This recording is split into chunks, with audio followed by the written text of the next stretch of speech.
قرآني نبض حياتي، قرآني طهر ذاتي، قرآني عصمة أمري، قرآني طوق نجاتي. بسم الله الرحمن الرحيم. ومن أظلم kafirun 57. ayetinden başlayıp 63. ayetiye acebeye geç okuyacağız. ومن أظلم.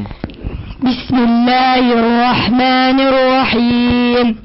ومن أظلم ممن ذكر بآيات ربه فنفعنا ومن أظلم ممن ذكر بآيات ربه فأعرض عنها ونسي ما قدمت يداه إنا جعلنا على قلوبهم أكنة أن يفقهوه وفي آذانهم وقرا وإن تدعهم إلى الهدى فلن يهتدوا إذا أبدا وربك الغفور ذو الرحمة لو يؤاخذهم بما كسبوا لعجل لهم العذاب بل لهم موعد لن يجدوا من دونه موئلا وتلك القرى أهلكناهم لما ظلموا وجعلنا لمهلكهم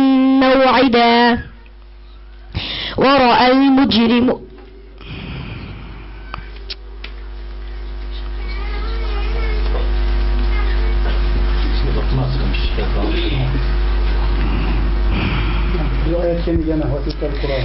وتلك القرى أهلكناهم لما ظلموا وجعلنا لمهلكهم موعدا وإذ قال موسى لفتاه لا أبرح حتى أبلغ مجمع البحرين أو أمضي حقبا فلما بلغا مجمع بينهما نسيا حوتهما فاتخذ سبيله في البحر سربا فلما جاوزا قال لفتاه آتنا غداءنا لقد لقينا من سفرنا هذا نصبا قال أرأيت إذ أوينا إلى الصخرة فإني نسيت الحوت وما أنسانيه إلا الشيطان أن أذكره واتخذ سبيله في البحر عجبا قال ذلك ما كنا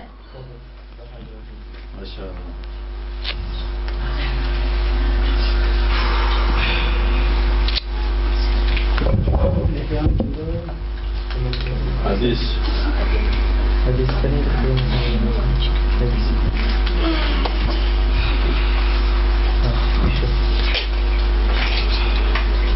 Davamlaşman küçük kişinin davamlaşman çok güzellik doğrusu. عن عائشة رضي الله عنها عن النبي صلى الله عليه وسلم قال أحب الأعمال إلى الله تعالى أدومها وإن قل متفق عليه.